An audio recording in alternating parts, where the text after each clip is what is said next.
Merci, Monsieur le Président. Thank you, President. Allow me first and foremost, President, to congratulate you upon your presidency of the Security Council throughout this month of June, but also, if I may, to congratulate you for the excellent way in which you have organized and hosted this year's World Cup.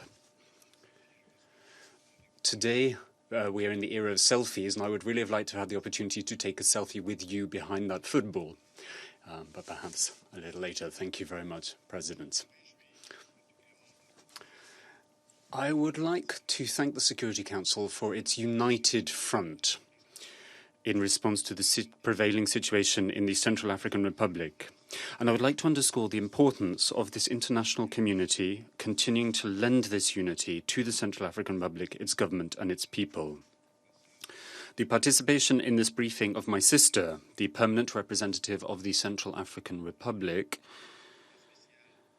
as well as the participation of the special representative of the African Union in Bangui, my brother Moussa Nebie, as well as the participation of my friend, General Theodore Mayo, the commander of the UTM in the Central African Republic, sends a very strong signal of the international community's commitment to supporting the Central African Republic. It is essential that the Council hears, in addition to the voices of the Central African authorities themselves, the voices and thoughts of all of those who are working together for the restoration of lasting peace in the CAR. President, the most recent developments in the Central African Republic since I last addressed the Council in February of this year and briefly on the 23rd of May under an any other business item on the agenda demonstrate the extent to which the Central African Republic still needs the full buy-in of the Security Council. Since the end of February, the Central African Republic has been faced with several outbreaks of violence both in Bangui and in the interior of the country. The capital, Bangui, was the setting for violent clashes in April and at the beginning of May. But that said, since then, we have seen the first signs of potential calm and peace, encouraging signs to that end.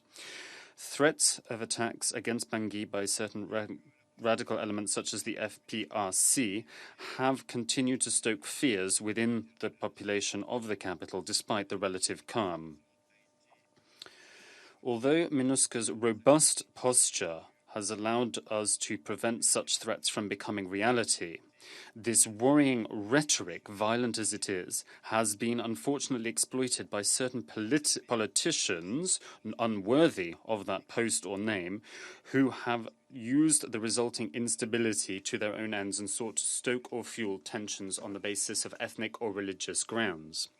Armed groups and factions continue to exercise an influence on vast swathes of the national territory, particularly in the east, the centre and the northwest of the country, and violent clashes between armed groups in these regions continue to jeopardize the lives of civilians. It's against this very volatile backdrop that MINUSCA is pursuing implementation of its protection of civilians mandate. Our daily work consists literally, to borrow from the words of Dag Hammarskjöld, of building bridges between the crashing waves or against the crashing waves of violence and disintegration. And that is in no way an easy task. The mission is overwhelmed, and its military, police and civilian staff constitute targets for armed groups and criminal gangs, both in the capital as well as within the interior of the country. The threats against peacekeeping staff continue to grow, as you will have noted in the report that you have before you today. This leads me to call for your further unstinting support in order to ensure that MINUSCA has the necessary resources and capacity to respond to the challenges which it faces on a daily basis. The quality of your investment in MINUSCA will be the best way of helping this mission to strengthen its constitutional legitimacy and its performance, and will go a long way to helping it in its own intended efforts to restore the authority of the state. This will also be the best way of preventing future disasters. Everything has been put in place to achieve the maximum force ceiling as authorised by the Council in Resolution 2387. Additional troops under this raised troop ceiling will strengthen our capacity to protect civilians following the recommendations of the Amuso report. Their performance and assurances of good conduct are vital for the mission. President, the volatile security situation that we're seeing today and the ongoing clashes between armed groups continue to have an adverse impact on the political process. Nonetheless, international parties remain committed and engaged in the process of stabilization of the country, particularly through their efforts to support the African Initiative for Peace and Reconciliation in the Central African Republic. My brother and friend, Special Representative Moussa Nebie, will give you more information on that particular initiative later. For my part, I would like to reiterate the full support of the United Nations and MINUSCA to this African initiative, which is essential for the restoration of peace and reconciliation in the Central African Republic. I would like to underscore and hail the strategic role played by the Peace Building Fund and thank them for their support for the implementation of the National Recovery Plan and for the African Initiative. The first meeting of the International Support Group for the Central African Republic took place in Bangui on the 11th of April. This meeting sent a strong signal of hope to the Central African Republic. It was a tangible demonstration of the fact that the international community has not forgotten the Central African people and remains determined to support efforts to stabilize and to develop the country. The meeting on the 11th of April also highlighted growing cooperation between the countries in the sub-region to work together to ensure the stability of the Central African Republic over the long term. I am also heartened by the support of President Touadéra and the authorities to the panel of facilitators under the African Initiative, including their support for meeting with armed groups. I also welcome the growing national ownership of the process. To succeed, this process needs to be inclusive and needs to be framed within the spirit of the constitution of the nation. It is also crucial that other sectors of Central African society are engaged in the peace process and fully participate in the ongoing stabilization efforts. What is at stake? What we're talking about here is the quest for the vital consensus, which will be the bedrock of a social contract between the sons and daughters of the Central African Republic in order to ensure that this ability to coexist peacefully, which they will aspire to, becomes a reality in a plural nation that is united and reconciled. It is equally important to support the commitment of the panel of the African Initiative as they seek to engage with neighbouring countries in order to ensure there is a lasting and consistent sub-regional and regional approach to support stabilization and development in the Central African Republic. MINUSCA continues to work in close cooperation with the government to roll out local peace and reconciliation initiatives in various prefectures which are aimed at reducing security threats and facilitating humanitarian access. Religious, community, women and youth representatives have played a key role in the success of this process.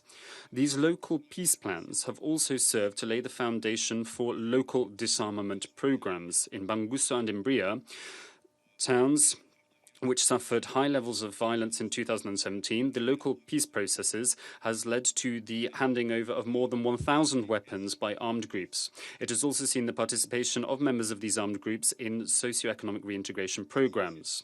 These local peace initiatives and their outcomes have made a contribution to fostering favourable conditions for a more comprehensive peace process spearheaded by the African Initiative. The restoration of state authority throughout the entire territory of Central African Republic remains key to stabilizing the situation and setting the country on a path to long-term stability. The report before you today spells out the substantial progress made by the national authorities, including the deployments of prefects and sub-prefects, as well as other sectors of civil administration with the support of the peacekeeping mission, the UN system, and the country's other bilateral and institutional strategic partners. It is important and essential that the state administration be increasingly visible and effective in the interior of the country. MINUSCA will continue to stand in support of these government efforts.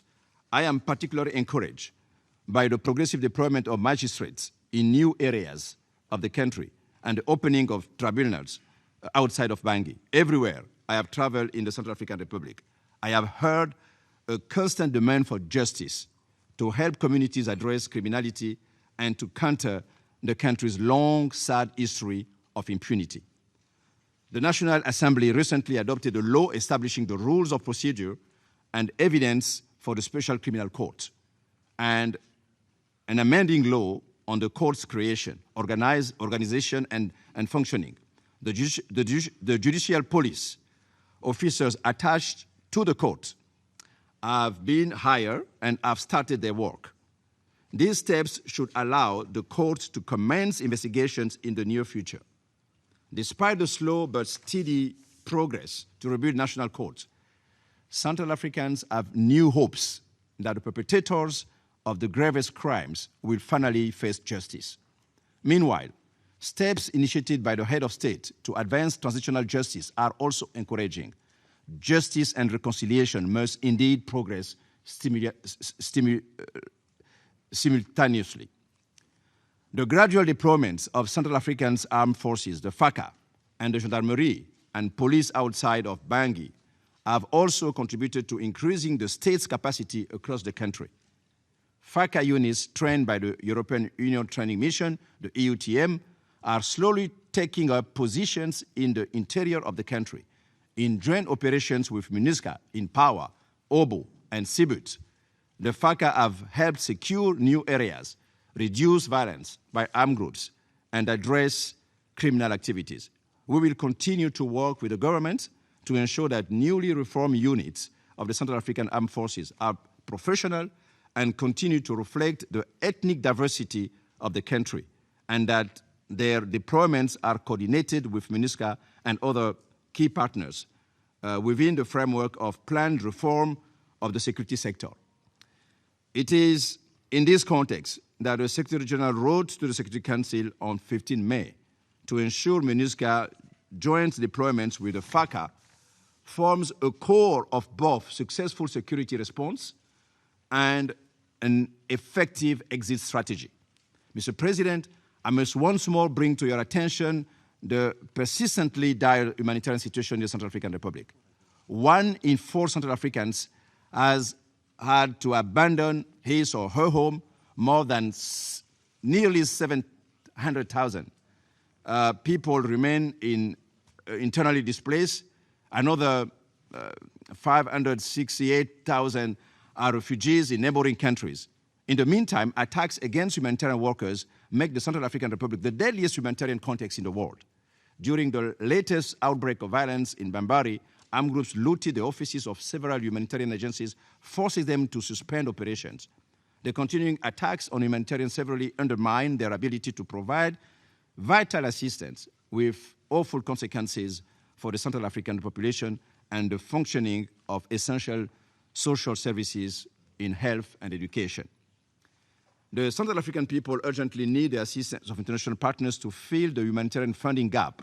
Only 4% of the 2018 humanitarian response plan has been funded, leaving many priority regions without assistance. This needs to be addressed, and we are grateful for the continued support of the Security Council. Mr. President, the risk of escalating violence in Central African Republic and unnecessary suffering inflicted on the population demand our continued full attention and support. The country cannot afford more clashes among armed groups seeking opportunity to pillage and exploit natural resources.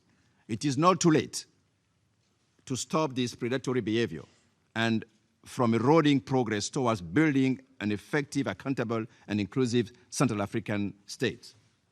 It is not too late to prevent religion and ethnicity from becoming the driving factor of conflict. At present, this is still the result of manipulation for political gains that finds echo among vulnerable groups. It is by no means the general feeling of the Central Africans.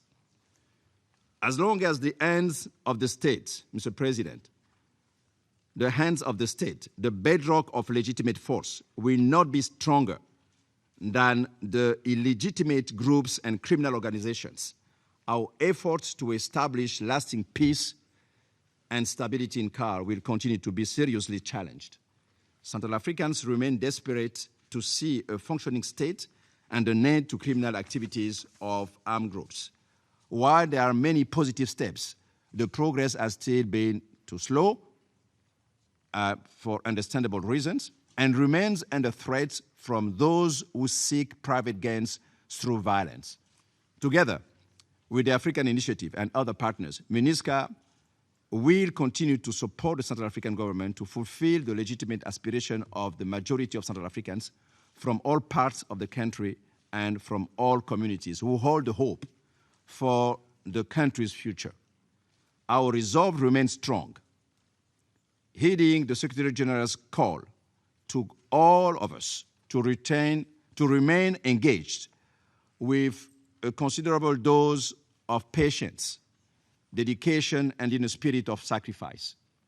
With the support of a United Security Council and region, we will ensure that the vision and hopes of Central Africans for lasting peace, stability, and shared prosperity become a reality. I thank you, Mr. President.